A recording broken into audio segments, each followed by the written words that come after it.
అతనొక మాజీ సైనికుడు. దేశ సరిహద్దుల్లో ప్రాణాలకు తెగించి సేవలు అందించాడు. రిటైర్మెంట్ తరువాత సొంత ఊరికి వచ్చి భార్య పిల్లలతో కలిసి హాయిగా బతుకుదామనుకున్నాడు. కానీ 2 కోట్ల ఇన్సూరెన్స్ సొమ్ము కోసం కట్టుకున్న భార్యే కాలసర్పమై కాటేసింది. ఆస్పత్రి బెడ్డుపై చికిత్స పొందుతున్న అతడికి విషమిచ్చి ప్రాణాలు తీసి గుండెపోటుతో చనిపోయాడు అంటూ అందరినీ నమ్మించింది. అంతా అది సహజ మరణమే అనుకుని అంత్యక్రియలు కూడా ముగించేశారు. కానీ పాపం పండిన వేళ ఆమె ప్రియుడు సోషల్ మీడియాలో పెట్టిన ఒకే ఒక్క మెసేజ్ ఆ ఇద్దరి కుట్రను బయటపెట్టి పోలీసులకు పట్టించింది. సినిమా స్క్రీన్ ప్లేను తలపించే ఈ దారుణ ఘటన కర్ణాటకలోని బెళగావి జిల్లాలో వెలుగు చూసింది. బెళగావి జిల్లాకు చెందిన మాజీ సైనికుడు సందీప్ కలగౌడ మంజరగి మార్చి 13న బైక్ పై నుంచి జారిపడి స్వల్పంగా గాయపడ్డారు. పెద్ద ప్రమాదం కాకపోయినా ఆయన భార్య సుమ మొదట హుక్కేరి ప్రభుత్వ ఆసుపత్రికి, ఆ తరువాత ఘటప్రభలోని జేజీ ఆసుపత్రికి మార్చింది.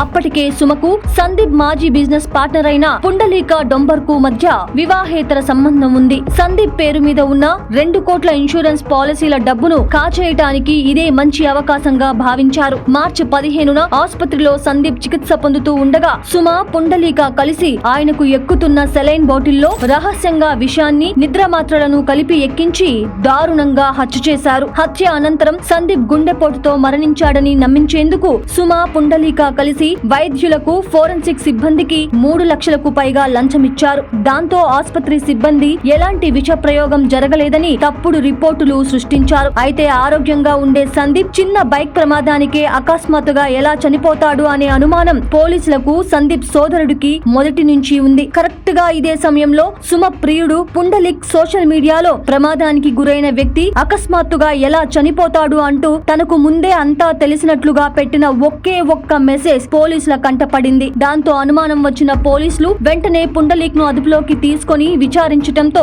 అసలు గుట్టు రట్టయింది. పోలీసుల విచారణలో భార్య సుమ, ప్రియుడు పుండలీక్ నేరాన్ని ఒప్పేసుకోవటమే కాకుండా వీరికి సహకరించిన ల్యాబ్ సిబ్బంది, వైద్యుల పేర్లను బయట పెట్టారు. దాంతో మొత్తం 9 మందిని అరెస్టు చేసి జైలుకు తరలించారు. బంధాలు ఎంత దిగజారిపోతున్నాయో చెప్పటానికి ఈ ఘటనే ఒక నిదర్శనం.